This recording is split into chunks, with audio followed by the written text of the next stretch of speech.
Nimechoka. Umebakisha kanini? Kasaba. Lunch. Kasaba kanini? Lunch. Masikio mwenyewe inasema churu. Si hata wewe mwenyewe aende upige. Kwani unasema mimi nikupigie? Si ulikuwa umenituma kwa duka venye nimechoka. Yaani nikupigie ukiwa mdogo mpaka ukue mkubwa nikupigie. Hauna aibu? Utaki. Unapiga unileta hapa nikule kama boss.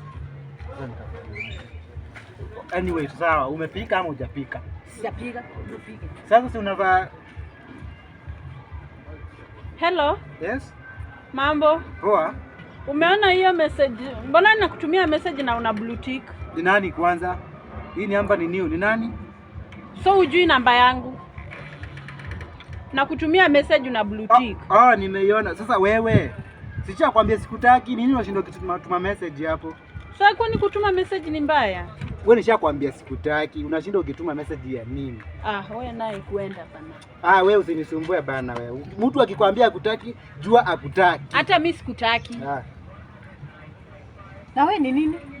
Ni mtu mwingine hapa anachangana na ananisumbua tu. Mtu mtaki na anashinda tu kukutia. Na singiana nikakutaeleza. Suko sawa. Suko sawa. Sasa ni umeamua kuniaibisha. Suko sawa kabisa. Uko sawa? Si ndio? Na kwa nini utaleta huyo msichana hapa? Saa hii unaona mimi na wewe tunatoka kupisana tu saa hii. Ende upige. Tunapishana. Mbona usileta huyo msichana hapa akuja apige? Na kama simtaki, umtaki aje? Kumuoa. Wacha nikwambie hivi. Mtoto wangu acha nikwambie. Ni kama uchui. Ni chagua chembe sio mkulima. Umesikia? Utasaona mtu ni mbaya kumbe ndani yake ni roho safi. Mimi hapa kwangu sitaki atuniletee mwenye ako na sura. Msichana mrembo akosangi kasoro. Lakini ukiona yule mwenye hata na sura mbaya, hata ukimpata ako na mtoto amesalia mtoto kwao, huyo ni mwenye atakuja asike chembe na atainua maisha yako na atakuheshimu kama bwana yake. Umesikia? Unaona wale wasichana warembo, kazi yao ni kwa kirabu. Tu ile urembo inamuita kwenda kwa kira na anachiona ni yeye peke yake. Sasa yule atakuua. Lakini ukiona hawa sura mbaya, atakuja kwa boma na atakana atakuheshimu kama bwana yake. Umesikia? Kijana wangu. Huyo msichana mwenye mmeongea na yeye kwao ni wapi? Ni hapa tu juu. Ndio mule. Na kama simtaki. Mkikaa na yeye utamchua na yeye. Mjaua chembe sio mkulima. Naisikia wahenga walisema.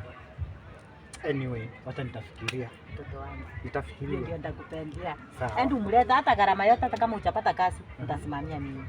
Utakuwa unatusaidia kama watoto. Wangu kwa nyumba mtakula si wewe tu. Ni hivyo. Alafu ni hivyo. Mimi Kenya nataka ni matunda yangu ingae. Watoto wangu tu. Nimwambia kuja. Mwambie kuja kwanza kwana anakuja jamu na ndio mchukua kutoka huko. Na uniambie sasa anataka kukuja. Na mimi nichinje kuku. Akula acho ni tunakula kuku. Sababu ya mkeni. Mimi nataka mkwe wangu akuje huku. Sawa. Kai.